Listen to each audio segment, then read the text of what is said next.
చదువుకొని హెచ్చరిక సందేశాన్ని విందామండి.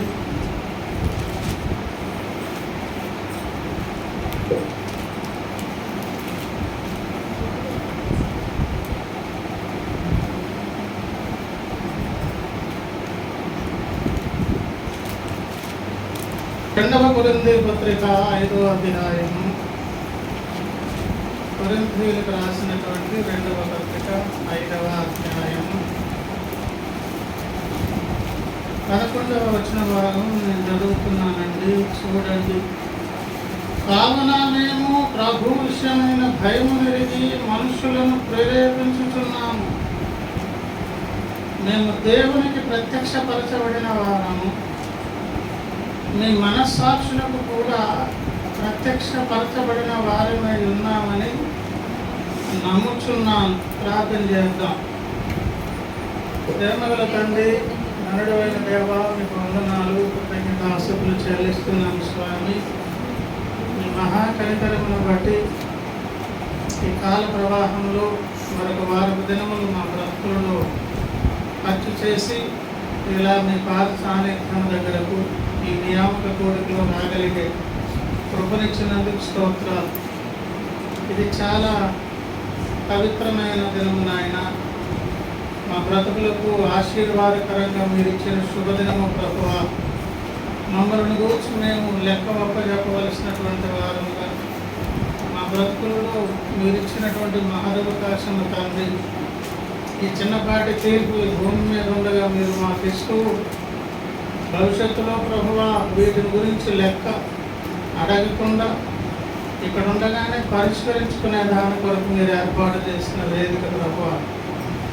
వారపు దినాలు బ్రతకయాత్రలో తెలుసుకొని తెలియకొని ప్రమేయంతో కొన్ని ప్రమేయం లేకుండానే మాలో ఉన్న బలహీనతలను బట్టి మీ దృష్టికి ఆయాస్కరంగా బ్రతికిన మమ్మల్ని మేము పరీక్షించుకునేలాగా మాకు అవసరమైన కొద్ది హెచ్చరిక మాటలు అనుగ్రహించండి.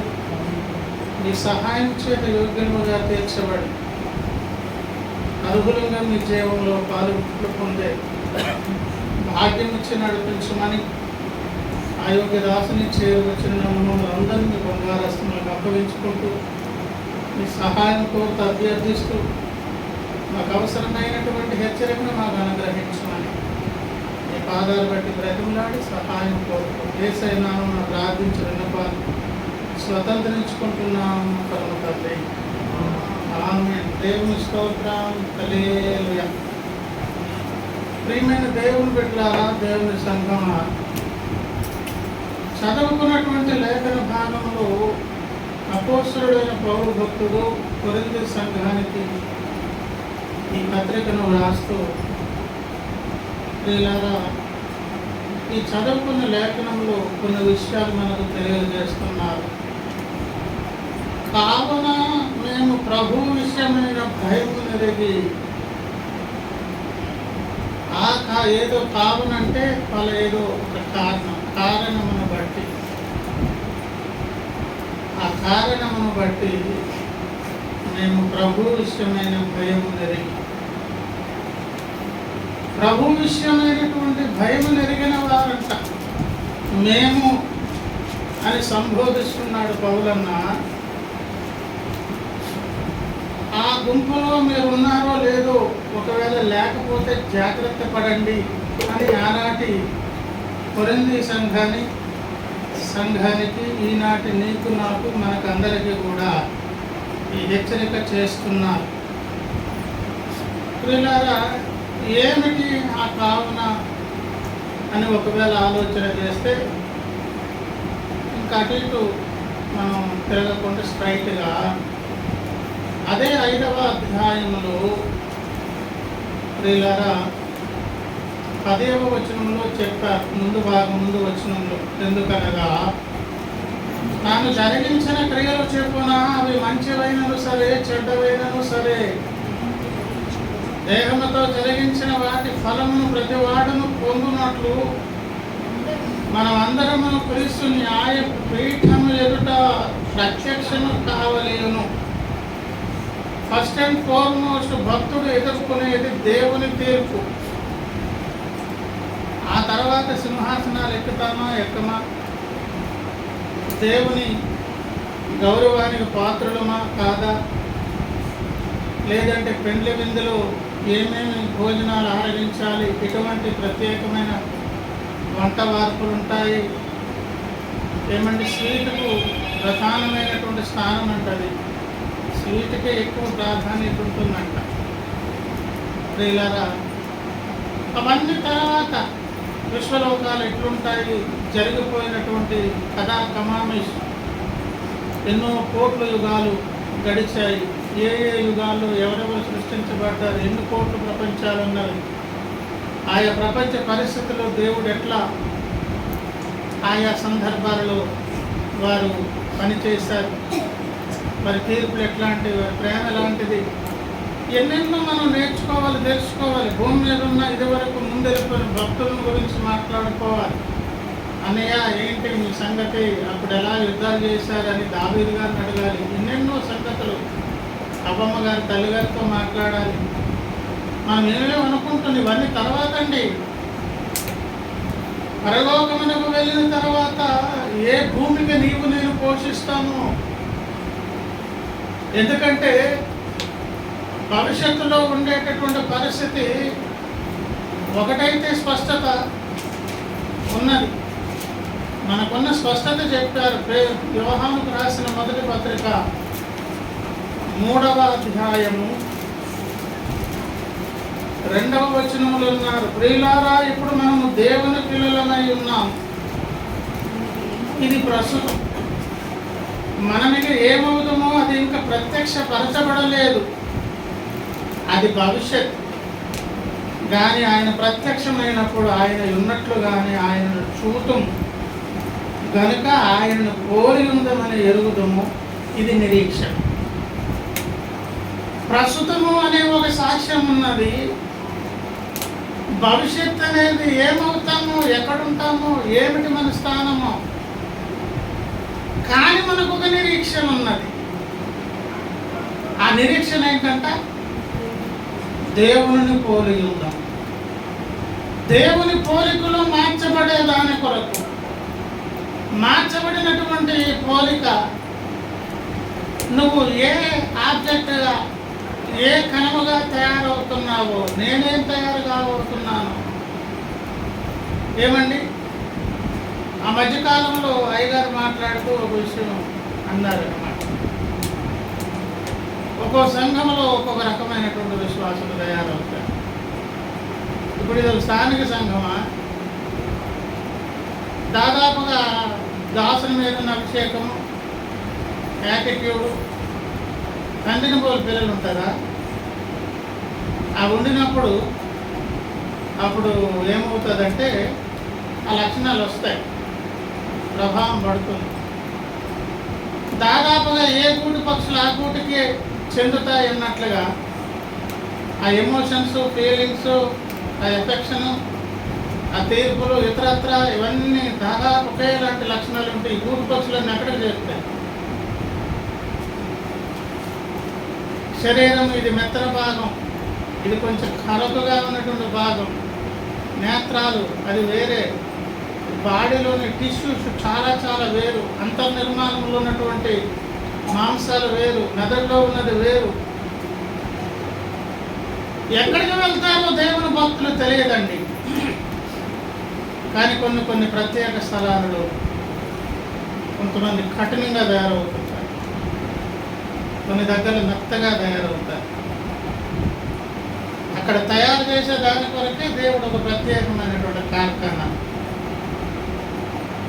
ఒక్కొక్కటి ఒక్కొక్క దగ్గర తయారవుతుంది. అవన్నీ అసెంబుల్ చేశాక అదొక ఏమండి ఎప్పుడు చెప్పుకుంటాం. ఇక్కడ గన్నం తయారవుతాయి అని అన్నారు అనుకోండి, గన్నం మాత్రం అక్కడ తయారవుతుంది.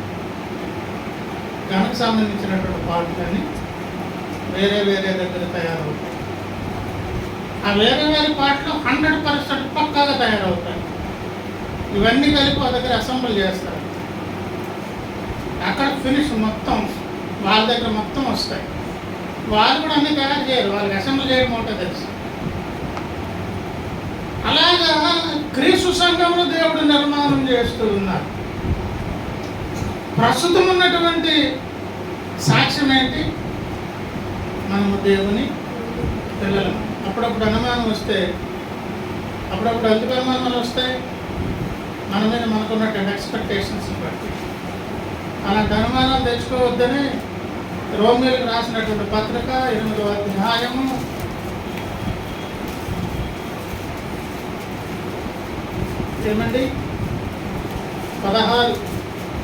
15 నుంచి చూడండి. ఏలయనగా మరల భయపడుటకు ఆత్మను పొందలేదు కానీ పుత్రాత్మను పొందితిరి. ఏమాత్మది అంటే ఏంటో? పుత్రులముగా దత్తత చేయబడిన వారము. ఇప్పుడు దత్తత ఎందుకు చేయాల్సి వచ్చిందో? సృష్టించబడినటువంటి ఒక వర్గం ఉన్నది, జనితైక కుమారుడు ఉన్నారు. సృష్టింపబడినటువంటి వారు అనుకోకుండా చేయి దాటి బయటకు పోయారు. దేవుడు ఆ శృంఖలాల నుంచి విడిపించారు. మరలా వారిని ఏం చేస్తున్నారు? స్వీకృత పుత్రులుగా గలతీ పత్రిక, దత్తపుత్రులుగా రోమా పత్రిక. ఏమాత్మను పంపించారు? ఏమాత్మ అంట చదవండి. ఏమాత్మ? ఏమాత్మ? ఆత్మ ఏమో చెప్తుంది. నువ్వు దత్తత చేయబడిన పుత్రుడు, నువ్వు దత్తత చేయబడి లోపల జయం స్వరం వస్తుంది. దేవుడు నిన్ను కొడుకుగా స్వీకరించారు, నీకు సర్టిఫై చేశారు, నిన్ను స్వీకరించారు అని డబల్ ఎంఫసిస్ చేసి అప్పుడు కిందకు వచ్చాక అన్నారు. ఏమని? ఆత్మ కలిగిన వారమై. మనము అబ్బా తండ్రి అని అనే ఎందుకు అన్నారు? ఇప్పుడు ఇంకేదో అనొచ్చు కదా. ఏమంటున్నారు ఇప్పుడు? అని ఎవరిని అంటారు? మామయ్యని అంటారు, చిన్న అంటారు, ఊడిని పోయేవాడిన ఎవరిని అంటారు? అది ఎందుకు అనాలనిపిస్తుంది? నేను మోకరించి దేవుని సన్నిధికి వెళ్తే తండ్రి, నాయన, నా కన్న తండ్రి, నా ప్రభువా, నాయన, పరిపాలకుడుగా, తండ్రిగా ఒక స్థానం ఎందుకు ఇస్తున్నావు? నీ లోపల నుంచి వస్తున్న స్వరం పరిశుద్ధాత్మ దేవుడి స్వరం. ఎందుకు ఆ స్వరం అంటే దానికి ముందు చెప్తాను. అనుమానాలు మనకు ఎక్కువ కదా. అప్పుడు అంటే మనం తిన్నగా ఉన్నాం, తిరగాసి ఉంటాం. ఆ ఒక్క కారణం కాదు దుష్టుడికి. పక్కన వచ్చి నిటారుగా 7 అడుగులు ఎత్తులు నిల్చుండిపోతాడు. నిల్చుండిపోయి మొత్తం వాళ్ళంతా కూడా కన్విన్స్ చేసే ప్రయత్నం చేస్తాడు. అయిపోయింది నీ వర్కింగ్ అంటే, ఏం మొహం పెట్టుకొని వచ్చి సిగ్గులేదా, అలాగని ఇలాగని మనల్ని డిస్కరేజ్ చేసి కన్విన్స్ చేసి రక్షణానందం లేకుండా చేశారు. అప్పుడు లోపల నుంచి పరిశుద్ధాత్మ దేవుడు కార్యం చేస్తారు. ఏమని పిలుస్తామంటే తండ్రి. 16 మనము దేవుని పిల్లలమని ఆత్మ తానే మన ఆత్మతో కూడా సాక్ష్యం ఇచ్చుచున్నాడు. కనుక ప్రస్తుతం మనగా ఏమిటండి? మనము దేవుని పిల్లలు. భవిష్యత్తు ఏంటండి? ఏమవుతుందో తెలియదు. కానీ అక్కడికి వెళ్ళేటప్పటికి ఎట్లుంటాం? ఆయనను పోలి ఉందాము. యేసయ్య శరీరంలో ఎక్కడికైతే నిన్ను నన్ను చేర్చి ఇమర్చాలో పక్కాగా సెట్ అయిపోతాం అన్నమాట మనం అందరం అనే నిరీక్షనే నిన్ను నన్ను కాపాడుతుంది. దేవుడు స్తోత్రం. కనుక పిల్లరా, అక్కడికి వెళ్ళిన తర్వాత ఏమవుతాము, ఏం వెలుగబెడతాము, ఏం ఊరేగుతాము, ఏమేమి తెలుసుకుంటాము, ఎంత మురిసిపోయి ఏమి ఆనంద పరవలతోటి గంతులేస్తాము, అవన్నీ తర్వాత.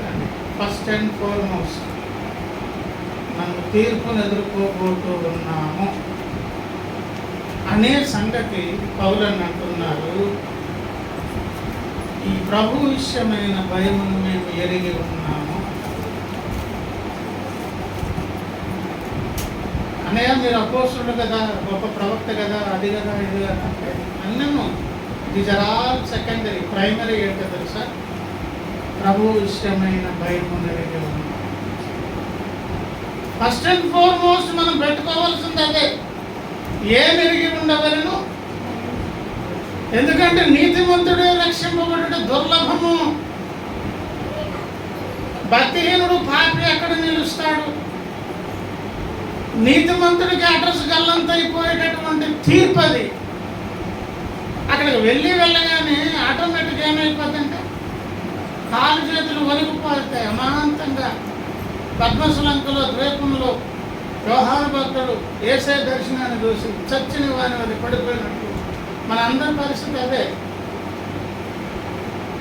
ఆ ప్రమాదకరమైన పరిస్థితి ఉన్నది. బాబోయ్, అంత దూరం వెళ్ళి అంతవరకు వాటిని దాచుకొని ఏమి పట్టనట్లు అక్కడికి ట్రావెల్ చేసి యేసయ్య ముందుకు ఎందుకు వెళ్ళడం? అక్కడ నీతిమంతుడే దేవుని ముందు తీర్పును ఎదుర్కోవడం అనేది ప్రమాదకర పరిస్థితి.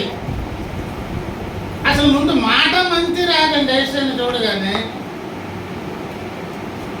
మనం పాడుకునే పాటలు ఈజీగా ప్రభువా యేసయ్య అని నోరు జారే మాటలు అక్కడ ఏమి ఉండవు.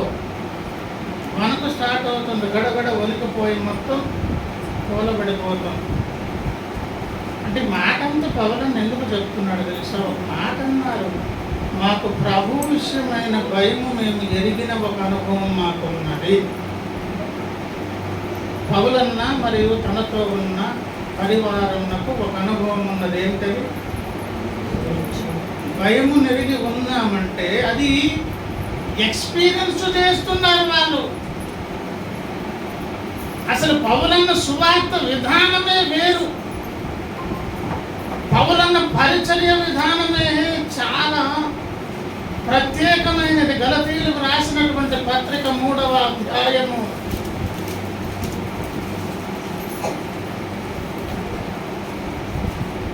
3వ అధ్యాయము మొదట వచ్చిన ఓ అవివేకులైన గలతీయులారా, నువ్వు ఎవడు కమపెట్టెను? సిలువ వేయబడిన వాడైనట్టుగా యేసుక్రీస్తు మీ కన్నుల ఎదుట ప్రదర్శింపబడెను కదా. అప్పుడెప్పుడో కొన్ని దశాబ్దాల కాలం జరిగింది చరిత్రలో ఒక కార్యం. ఆ నోట ఈ నోట ఆ తర్వాత పుట్టినటువంటి తరాలకు చెప్పుకుంటున్నారు. మరియమ్మ గర్భాన్ని పుట్టిన ఆయనే మనం ఎదురు చూస్తున్న మెస్సియా. మన తాలూకు శాస్త్రులు, పరిచయాలు, ప్రముఖులు లేఖనములలో ఉన్న సంగతిని కానీ ఆయన్ని కానీ గుర్తించక వారే దగ్గరుండి తీసుకువెళ్ళి ఏం చేశారు? మరణానికి అప్పగించి అన్యాయపు తీర్పు తెచ్చారు. ఇదిగో ఫలానా వంశవృక్షం, ఇది దావీదు వంశవృక్షములు, యోసేపు తదనంతరం వచ్చినటువంటి జనాంగాలు యేసయ్య పరిశుద్ధాత్మ చేత కనిన తర్వాత సహోదరులు, తమ్ముళ్ళు, చెల్లెళ్ళు యేసయ్యకు పుట్టారు. వాళ్ళందరూ వంశవృక్షం, వాళ్ళ గురించి చెప్పుకుంటున్నారు. గతంలో జరిగిన సందర్భం అది చరిత్ర, ఒక కథ. కానీ యేసయ్యకు వచ్చినటువంటి సువార్త సంగతిని లేకపోతే శిలువ యజ్ఞాన్ని పౌలన్న చెబితే కళ్ళ ముందు ఒక సినిమా ప్రదర్శించబడినట్లు ప్రతి వ్యక్తి ముందు ఇప్పుడే అది జరిగింది, కళ్ళ ముందే చూశాను అన్నట్లుగా అంత అల్టిమేటెడ్ సువార్తను పరిచర్యను జరిగించేటటువంటి మహానుభావుడు ఎవరండి? పౌలన్న సామాన్యుడు కాదు. మరి దేనిలోనైనా సరే దానికి కావలసింది ఏంటో తెలుసా? మొత్తం దాన్ని ఉక్కుబాలతో దాన్ని పట్టేయాలి, ఇంకంతే. అలాంటి ఎన్నెన్నో రిఫరెన్స్లు ఫిలిప్పీ పత్రిక మనం చదువుకుంటే అక్కడ దొరికేవన్నీ అవే. యేసయ్య గూర్చి ఆ జ్ఞానమును గూర్చి తెలుసుకోవాలంటే, ఆ జీవాన్ని పొందుకోవాలంటే ఎన్ని రూట్స్ ఉన్నాయో మొత్తం నాకు కావాలనుకునే అన్వేషకుడు, సాధకుడు, సాధించుకునేంత వరకు నిద్ర పట్టినటువంటి వ్యక్తి. అలాంటి భక్తునికి ఒక దైవ దర్శనం కలిగింది. ఆ దర్శనంలో కలిగినటువంటి మొదటి సంగతి ఏంటో తెలుసా? భయం మనకు పుట్టుకొచ్చిందంటే ఏం కలిగింది? అమ్మో, ఇంత భయంకరంగా ఉంటుందా? ఏదో సింపుల్గా ఆదివారం వచ్చాం, ఏదో 4 మాటలు విన్నాం, వెన్నకాడకు విన్నాం, పట్టించుకొని వదిలేసాం, కలిగిన కాన్ఫిడెన్స్ వెళ్ళిపోయాం. అయిపోయింది బాబు, మళ్ళీ ఆదివారం చూసుకుందాం అనుకునే వారికి దర్శనం కలిగింది అనుకోండి. ఇప్పుడే మనకు స్టార్ట్ అవుతుంది, ఇక్కడే గడగడ మనకి కాలు చేతులు జారిపోతాయి. పౌలను ఒక విషయం చెప్పితే అది ప్రదర్శించినప్పుడు యేసే దర్శనం ఆయన కలిగితే అదేదో ఒక కథాంశంగా కాదు, ప్రభు విషయమైన భయమును ఎక్స్పీరియన్స్ చేశాడు. అలాగని తన గురించి తాను సాక్ష్యం చెప్పుకున్నాడు అనుకుందాం. ఎవరి గొప్పలు చెప్పుకోవడం అలాగా మనకు ఆదాయ సంబంధం వచ్చిన లక్ష్యమే కదా. మన లోపల దాచుకోవాల్సిన సీక్రెట్ అంతా దాచేసి దాని సంగతి చెప్తాం. కానీ ఎప్పుడెప్పుడు 10 ఏళ్ళ క్రితం చేసిన మంచి పని, దాన ధర్మం, ఉపకారం, దాని కథల కింద చెప్పి నేను మొదలెట్టుగా మీకు అర్థమవుతుంది. మళ్ళీ మా అక్కడికి అదే చెప్పేస్తాను. ఇంకా అంతే, ఇంకా 20 ఏళ్ళకి ఇంకా అది తప్ప ఇంకేం చెప్పడం అన్నట్లుగా చెప్పి విని అలవాటు అయిపోతుంది. ఏమండి, పౌలన్న జీవితంలో ఉన్నటువంటి ఆశ్చర్యకరమైన సంగతి తన గురించి తాను సాక్ష్యం కాదు, కిందకు వచ్చాక అంటున్నారు, మేము దేవునికి ప్రత్యక్షపరచబడిన వారము. మేమెవరికి అంటే దేవునికి మేము స్పష్టంగా తెలుసు. ఆ స్పష్టత దేవుడు మాకు ఇచ్చారు. అది ఎలా తెలుసుకున్నారంటే అది ఎక్స్పీరియన్స్ చేశాడు ఆయన. ఎవరు అని చెప్పి ఊరుకోకుండా రెండో మాట అన్నారు, మీ మనస్సాక్షులకు కూడా ప్రత్యక్షపరచబడిన వారమై ఉన్నానని నమ్ముచున్నాను. మీ మనస్సాక్షుల కంటే మీరు పై కనకపోవచ్చు, ఒప్పుకోకపోవచ్చు, ఎందుకంటే అడ్డు వస్తాయి కొన్ని. కానీ మీ మనస్సాక్షికి తెలిసిన సంగతి, మా సంగతి తెలుసు. పౌలన్న టీము వారి ముందు బ్రతుకుతూ ఉండవా, వాళ్ళ మనస్సాక్షులకు టచ్ అయిందండి. వీళ్ళు వేరండి, వీళ్ళ బ్రతుకు విధానం వేరు, వీళ్ళ బోధే కాదు, వీళ్ళ బ్రతుకలనే ఉంటారు, వీళ్ళ ప్రవర్తన అట్లుంటారు. ఏదైనా నేను చెప్పాడంటే తప్పకుండా చూసి వస్తేనే చెప్తాడు. ఈయన ఏదైనా ఒక మాట్లాడాడంటే ఏదో ఆ టయానికి అవసరమైంది కాదు, అమ్మ బాబు అని. మీరు ఒప్పుకోకపోవచ్చు పైకి, మీ మనస్సాక్షులకు ఆల్రెడీ టచ్ అయ్యింది. అంటే ఎంత దూరం ప్రయాణం చేశారు చూడండి. నేను చెప్పేది అబద్ధం అని మీ మనస్సాక్షి ఒప్పుకుంటుందా అని ప్రశ్నిస్తున్నాడు రివర్స్లో. ఎవరండి? ప్రభునందు ప్రియులారా, ఇది మొదటి సంగతి. ఏమిటా సంగతి? కావున అంటే ఒక్క కారణమును బట్టి, ఏట కారణము? దేవుని విషయమైన భయము నెరిగి అనేది మన యొక్క భక్తి జీవితంలో మొదట పెట్టుకోవాలి. ఆ తర్వాత రెండవ విషయం, ఆ ప్రత్యక్షపరచబడే అనుభవం అనే సాధన చేయాలి. నేను నా భక్తి నా దేవుడు అని గిరిగీసుకోకుండా ఈ భక్తి ప్రభావము కూడా సాధనలో రెండో భాగం కూడా చేయాలి. అపోస్తుల కార్యముల గ్రంథం ఏమండి 24వ అధ్యాయము 16, ఈ విధమున నేనును అంటే ఏ విధము? వాక్యంపై మాట చదువుదాం. వారు మతభేదమని పేరు పెట్టు ఈ మార్గము చొప్పున నా పితరుడు దేవుని సేవించుచున్నానని తమరు ఎదుట ఒప్పుకొనుచున్నాను. ఏదైతే ముందు నుంచి ఒక నమ్మకం విశ్వాసం వస్తుందో దాని కొరకు ప్రాణాలను తెగించి దాని కొరకు బ్రతుకుతున్నారు. అందులో కొంతమంది వారికి ఇంకొక జీవిత లక్ష్యం ఉండదు. శాస్త్రులు ఉంటారు, వారికి ఇంకొక లక్ష్యం ఉండదు. వారికి ఎంతసేపు ఇక్కడే కూర్చుంటారు. ఏమండి, అలాగ మా పితరులు ఇప్పుడున్నటువంటి భక్త జనాంగం ఏదైతే నిరీక్షిస్తున్నారో నాది అదే నిరీక్షణ అండి.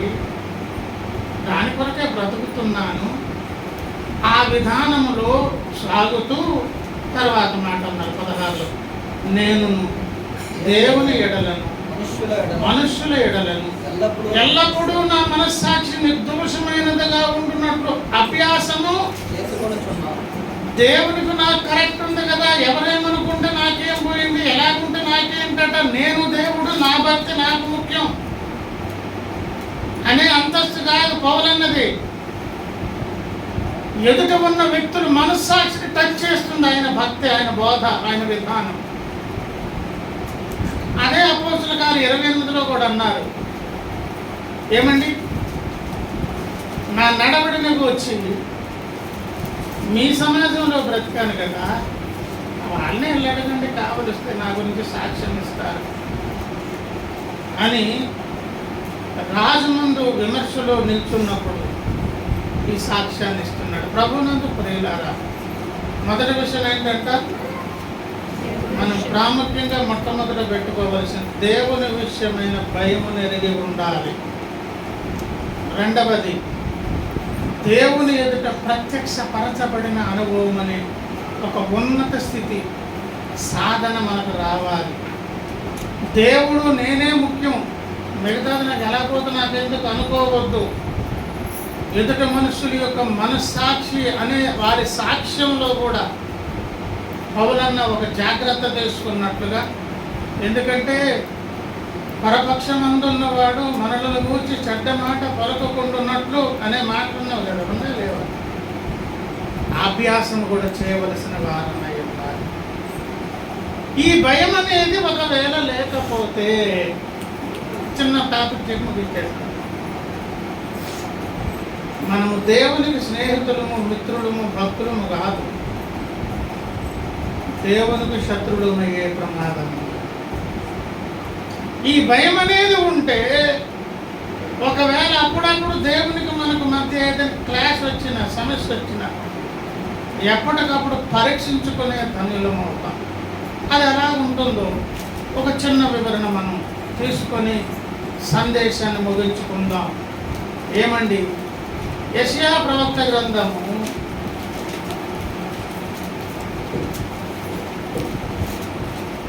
27వ అధ్యాయం దగ్గరకు ఒకసారి రండి. 27వ అధ్యాయం యెషయా ప్రవక్త గ్రంథం 5వ వచనం చదవండి. ఈలాగున జరుగుకుండునట్లు జనులు నన్ను ఆశ్రయింపవలెను, నాతో సమాధాన పడవలను, వారు నాతో సమాధాన పడవలను. ఈలాగు జరుగుకుండునట్లు ఏమండి, ఎలాగు అనేది వినేదానికంటే ముందు అలా జరగకుండా ఉండేదాని కొరకు ఒక పని చేయండి, నన్ను ఆశ్రయించండి అని అన్నారు. రెండవ మాట ఏమన్నారు? నాతో సమాధాన పడవలను వారు అంటే ఇంకొక దిక్కు లేదు, సమాధాన పడాలి ఇంకంతే. ఎవరు వారు? జనులు. ఎవరితో మాట్లాడతారు? ఊరంతా కాదండి, దేవుని పట్టింపంతా ఎవరు మీరు చెప్పండి? దేవుని బిడ్డలు ముఖ్యం. తను ఉన్నదంతా ఇచ్చి ఒక అమూల్యమైనటువంటి ముత్యం కొనుక్కోండి. ఆ ముత్యం ప్రీషియస్ అని, అది బురదలో దొరుకుతుంది.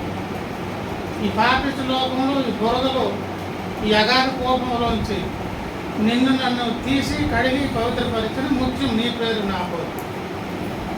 ఆ వర్తకుడు ఉన్నదంతా ఇచ్చేసారు, ఆఖరికి ఏముందంటే ప్రాణం ఉంటే అది కూడా ఇచ్చేశాడు. ఆయన సృష్టికర్త కనుక మరలా మరణమును జయించి లేచారు, అది తర్వాత విషయం. అన్ని ఇచ్చి కొనుక్కున్నటువంటి ముత్యం పేరు క్రీస్తు. కనుక విశ్వలోకాలన్నీ వ్యవహారాలు వెలగబెడుతూ ఉన్నారు. ఆయన ఎంతైతే మనకెవరైతే ఇష్టమై ఉంటారో, మన హృదయం అంతా ఆక్యుపై ఎవరైతే ఉంటారో, వాళ్ళు వందల్లో ఉన్న వేల మంది మంచి ఉన్నారు, కళ్ళ ముందున్నా లేకపోయినా, కళ్ళ ముందు ఉంటే దృశ్య రూపంగా వాళ్ళ మీదే మన కళ్ళు ఉంటాయి. ఒకవేళ లేరు అనుకోండి, అదృశ్యంగానైనా ఆ చిత్రాన్ని మన ముందు పెట్టుకొని వాళ్ళనే చూస్తుంటాం. అసలు అందరు గుండు తలుపులు తెరిచి గోళం తేట్రా బాబు, ఎంఐ గోళం తేంటి హిప్నటైజ్ చేసి అదే కదా బయటకు లేపుతారు. బాధ ఏంటని హిప్నటైజ్ చేస్తే అప్పుడు ఏవేవో కొత్త కొత్త కథలన్నీ వస్తాయి. ఇన్ని కథలతో మనోడు బ్రతుకుతున్నాడని తెలుస్తుంది. అలాగే మన గుండు తలుపులు తెలిసి లోపలికి చూస్తే మనలో ఆక్యుపై ఉండిపోయినటువంటి చిత్రాలు, కోరికలు, ఇష్టాలు ఏవేవో ఉంటాయి. ప్రభునందు ప్రియులారా, కనుక దేవునికి ఉన్నటువంటి ఎన్ని విశ్వవ్యాపకాలు ఉన్నా కూడా దుష్టంతా ఎవరి మీదంట? మన మీదేనండి. ఎప్పుడు మన వైపే ఆయన దృష్టంతా. కనుక ఇక డబుల్ ఎంఫసిస్ చేసి చెప్తున్నారు, సమాధాన పడండి, సమాధాన పడక తప్పదు, ఇంకో దిక్కు లేదు. దాని ముందు ఒక పని చేయండి, నన్ను ఆశ్రయించు. ఆశ్రయించడం అంటారు. ఆశ్రయం అంటే ఎలా ఉంటుంది? వర్షం, గొడుగు కావాలి. పెద్ద వర్షం అయితే ఒక ఇల్లు ఏదో, గట్టిగా ఎండ ఉంది, ఏ చెట్నేడో కావాలి, గొడుగు కావాలి. ఏమంటే లేదంటే చక్కని చల్లని స్థలం ఏదో కావాలి. బాగా శత్రువు తరుముతున్నాడు, ఇంకా అక్కడి నుంచి ఎన్నో ఉన్నాయి. ఆ సమయానికి అవసరమైన సహాయకరమైనటువంటి ఆశ్రయ సాధనం ఏదో మనకు కావాలి. ఆశ్రయించడము అంటే నువ్వు ఏదైతే ఆశ్రయం పొందావో అది నిన్ను కాపాడుతుంది. బయట ఉన్నప్పుడు తడిసిపోయావు, ఇప్పుడు లోపలికి వచ్చావు, నిన్ను కాపాడు, అది తడుస్తుంది. శత్రువు నిన్ను తగులుతున్నాడు, శరణు వేడి ఎవరు పాదాల దగ్గరకు వెళ్ళావు, నిన్ను వెనక దాచి వానితో ఈయన యుద్ధం చేస్తాడు. విశ్వాసికి ఆశ్రయం పేరు మహోన్నతుడైన దేవుడు. వాడే సర్వశక్తిని దేవుని నీడ కింద విశ్రమిస్తాడు. ప్రభునందు ప్రియులారా, మీరు ఆశ్రయించాలి, తప్పదు. సమాధాన పడాలి, ఇంకో దిక్కు లేదు. సమాధాన పడండి ఖరాఖండిగా. ఎప్పుడు ఇలాగూ జరగబోతుంది అని ఎవరితో మాట్లాడానన్నాను? దేవుని ప్రజలతో. సందర్భం ఏమిటో తెలుసా? 2వ వచనం నుంచి చూడండి, లేకపోతే ఏమండి 4 నుంచి చూద్దాం. నా యందు క్రోధము లేదు, నా యందు ఏమి లేదు, క్రోధం. నాకు ఇంకొక పదము కోపం అంటే, నాకు కోపం లేదు, అసలు నాకెందుకు నీ మీద కోపం అని మాట దాని అర్థం. నాకు ఏం లేదు, నాకెందుకు కోపం నీ మీద? కోపము నిమిషం మాత్రమే, దయ ఆయుష్కాలం అంతా. ఆ కోపమైన మిమ్మల్ని బట్టే వస్తుంది, మీరు తినకుండరు కదా. కానీ మళ్ళీ వెంటనే వాత్సల్యత కొట్టుకొచ్చేస్తుంది ప్రతి నిమిషం. ఏమండి ఏంటంట? ఏమమ్మా? ప్రతి 3 చూడండి. యెహోవా అను నేను 2 నుండి చూద్దామా? ఆ దినమున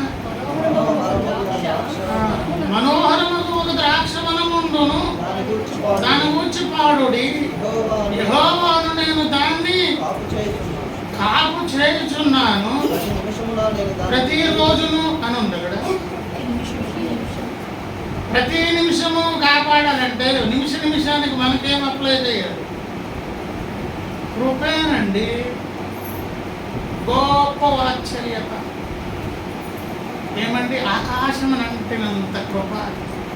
ప్రతి నిమిషము నేను దానికి నీరు కొట్టుచున్నాను, ఎవడనూ దాని మీదకి రాకుండా ఉన్నట్లు దివారాత్రులు దాన్ని. ఇలాగూ దేవునికి ఒక వనం ఉన్నది, మనోహరమైన ద్రాక్షవనం. ఆ వనము పేరు నీవు నేను.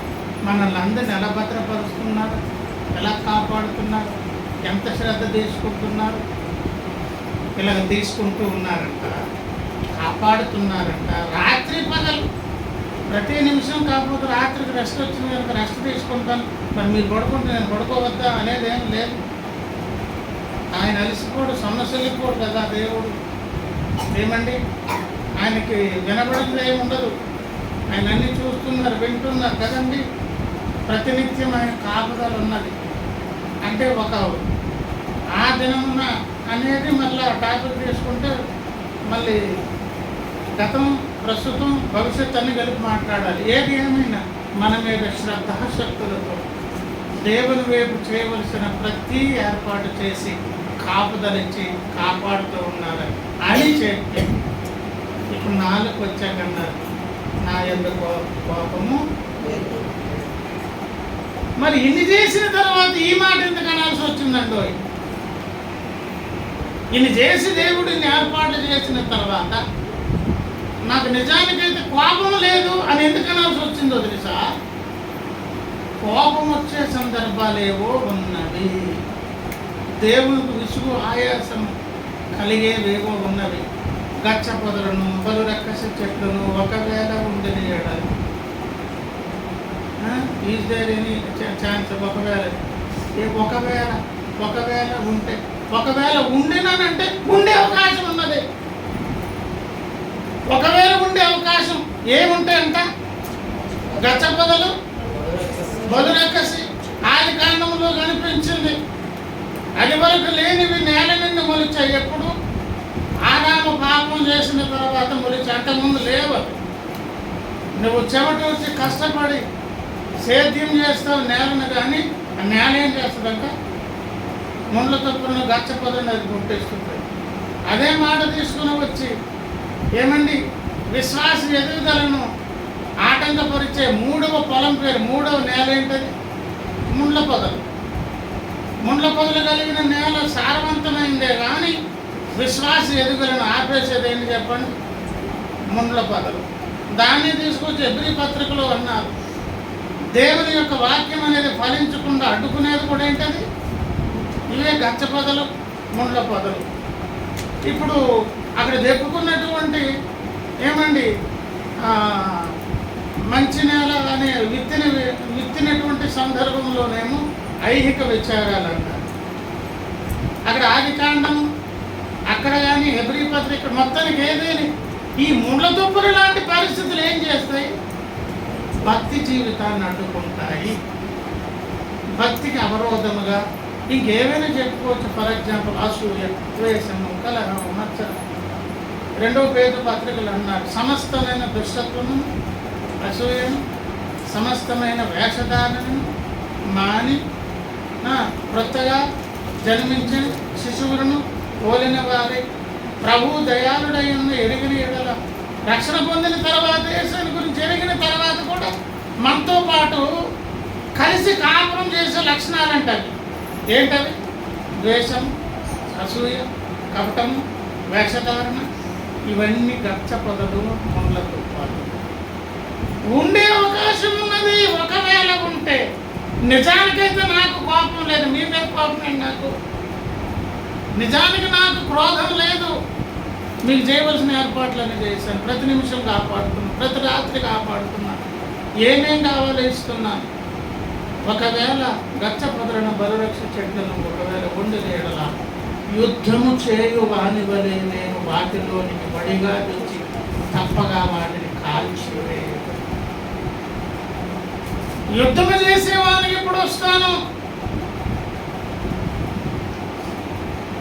ప్రేమ పాత్రుడైన దేవుడు, ప్రేమించే దేవుడు, ప్రాణం పెట్టి నిన్ను నన్ను కొనుక్కున్న దేవుడు యుద్ధం చేయడానికి వస్తారు. దేంతో? ఈ గచ్చ పొదలతోనూ, ఈ ముండ్ల కంచెలు, ముండ్ల తొప్పలతోనూ, గచ్చ పొదలతోనూ. అంటే అర్థమేంటో తెలుసా? నాకు నువ్వు కావాలి. నీలో ఉన్న పాపం నాకు అవసరం లేదు, అది నాకు అసహ్యం. నీవు కావాలి. నీకు నాకు ఏమండి సమాధానానికి భంగకారణమైన మీ లోపాలు నాకు వద్దు, అది నాకు అసహ్యం. వాడితో పోరాడాలా, మీతో పోరాడాలా? అదనమాట ప్రశ్న. అక్కడ మీరు నన్ను ఆశ్రయించారనుకోండి, మీ లోపల ఉన్న వాటితో పోరాడతాను. నాతో సమాధానం పడ్డానికి ఇష్టపడ్డారనుకోండి, మీరు నాకు కావాలి. మీలో ఉన్నటువంటి దుర్గుణాలు, వ్యతిరేక లక్షణాలు, తిరుగుబాటు ధోరణి, కఠినత్వము, అసూయ, ద్వేషాలు, వేషధారణ, ఆ కపటము, అది నాకు అసహ్యము. నీ భక్తికి అది అవరోధము. అది నిన్ను పాడు చేసేది. ఆ రోగంతో నేను పోరాడాలి. నన్ను వచ్చి దానితో పోరాడి లేకుండా దాన్ని చేయాలా? లేదంటే దాన్ని పెంచి పోషించి అది కావాలనుకుంటావా? అయితే నువ్వు శత్రువు అయిపోతావు. ఎవడు లోకమును స్నేహించను వాడు ఏమైపోవును? దేవునికి శత్రువు. దేవుని బిడ్డ దేవునికి శత్రువు ఎప్పుడవుతాడు? దేవునికి ఇష్టం లేదు నువ్వు ప్రేమిస్తున్నప్పుడు నువ్వు దాన్ని ఎక్కువ చేస్తున్నావు కనుక అనుకోకుండా నీలో ఉన్న ఆ అపశృతిని బట్టి నువ్వు దేవునికి శత్రువు అవుతావు. అందుకే దేవుడు హెచ్చరిక చేస్తున్నాడు, ఏలాగో జరగకుంటున్నాడు. ఇలాగే జరిగితే మనం చదువుకున్న మూలవాక్యం ఏంటి? ప్రభు విషయమైన భయపడాలి. అంటే ఎందుకు భయపడాలంటే అక్కడ 1:17 ఏమండి? పేతురు పత్రికలు అన్నారు, పక్షపాతం లేదు, తీర్పు తీర్చు దేవుడని ప్రార్థన చేస్తున్నారు. రోమాపత్రిక 2వ అధ్యాయంలో అన్నారు, దేవునికి ఏమి లేదు, పక్షపాతము లేదు, యూదుడని గ్రీసు దేశస్థుడని ఏ భేదము లేదు, తీర్పు తీర్చేటప్పుడు ఎట్లా తీరుస్తారు? పక్షపాతము లేదు. పక్షపాతము లేదు, తీర్పు తీర్చు దేవుని ముందున్నామని భయం అనరిగి. ఆ భయం ఉండింది అనుకోండి, ఇక్కడున్న సందర్భం ఏంటి? మనలో ఉన్నటువంటి గచ్చపదులు లాంటి, ముండ్ల తుప్పలు లాంటి పరిస్థితులు ఆయన ఆశ్రయిస్తేనేమో వాటిని లేకుండా చేసే పని కొరకు యుద్ధశాలిగా లోపలికి వస్తారు. ఆయనతో సమాధాన పడడం కొరకు ఇష్టపడ్డామనుకోండి, మనలో ఉన్నటువంటి దుర్గుణాలను, అసహ్యతను కడిగి మనలను ఏం చేసుకుంటారు? సమాధానపరుచుకుంటారు. లేదు, వాటిని పెంచి పోషిస్తే మనమే ఆయనకు శత్రువులం అయిపోతాం. రుజువు ఏంటో తెలుసా? 27 మొదటి వచనం చదవండి.